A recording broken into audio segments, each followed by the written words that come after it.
ustozlar, bugungi yig'ilishimizda sizlarga aytib o'tilgan bugungi mavzumizda qaranglar. Hozirgi kunda bankimiz boshqaruvi tomonidan jismoniy va yuridik mijozlarimiz uchun bir qancha yangi kredit mahsulotlari ishlab chiqilmoqda.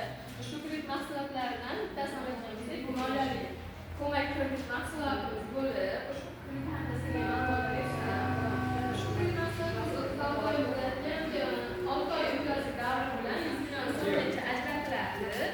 Garov ta'minoti evaziga bunda garov ta'minoti sifatida noturar bino va avtotransport vositalari olinadi.